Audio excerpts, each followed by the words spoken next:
Imaginez une chambre d'hôtel, au cœur de la fête. Dehors, l'Afrique vibre. Dedans, le silence est de plomb. Les caméras de surveillance, éteintes. L'ordinateur de travail, volatilisé. Et au milieu de ce vide, un homme qui ne parlera plus. Mohamed Soumaré n'était pas un simple spectateur. C'était une voix. Une voix qui, 24 heures plus tôt, nommait l'innommable, le trucage. Bienvenue dans l'ombre du football. Salut à tous. Aujourd'hui, on ne va pas parler de tactique en 4-3-3, on va parler de survie. Avec Alex, nous avons disséqué les faits derrière les paillettes de la CAN 2026. Ce qui arrive aux journalistes indépendants aujourd'hui n'est pas qu'un fait divers, c'est un symptôme. Un symptôme d'une institution qui a décidé que le récit lui appartenait, et à elle seule. Mohamed Soumaré, consultant de 55 ans, retrouvé mort le 14 janvier. On nous parle de crise cardiaque. Mais qui croit encore aux coïncidences quand les preuves numériques disparaissent en même temps que le souffle d'un homme? Reprenons les faits avec une précision chirurgicale. Pourquoi l'établissement de Rabat voit-il ses caméras tomber en panne exactement au moment du drame? Pourquoi un employé camerounais meurt-il dans le même périmètre? Ce n'est pas une enquête, c'est un scénario de film noir. Soumaré visait 2 matchs, Algérie-Nigeria et Maroc-Nigeria. Des points noirs dans l'arbitrage, disait-il. En football, pointer l'arbitre est courant. Mais pointer un système de corruption systémique, c'est franchir une ligne rouge. Une ligne qui, semble-t-il, est désormais gardée par des méthodes que le sport devrait ignorer. Mais pour comprendre la mort de Soumaré, il faut comprendre le cadre. Sous Patrice Motsepe, la CAF a mué. On parle de cadre disciplinaire rigide. Officiellement, on veut éviter les bagarres en tribune de presse. Noble cause, direz-vous. Mais la réalité est plus insidieuse. En interdisant de filmer, en interdisant le direct en zone mixte, on crée une bulle aseptisée.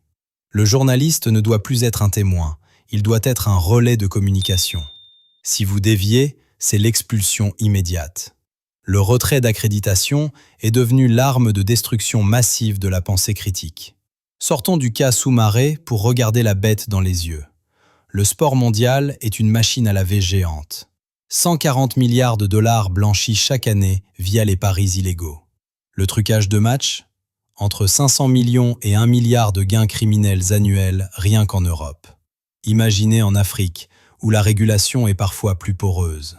Quand Mohamed Soumaré parle de matchs truqués, il ne s'attaque pas à un arbitre corrompu. Il s'attaque à une industrie non réglementée qui attire le crime organisé comme un aimant. C'est un combat de David contre Goliath, mais Goliath a ici des complices dans les hautes sphères. Et quand la corruption rencontre la politique, c'est l'explosion. Au Cameroun, on qualifie les réseaux sociaux de nouveau terrorisme. Ahmed Abba, correspondant de RFI, 10 ans de prison pour avoir simplement fait son métier. Frappé à coups de machette. Vous entendez ? Des coups de machette pour un micro.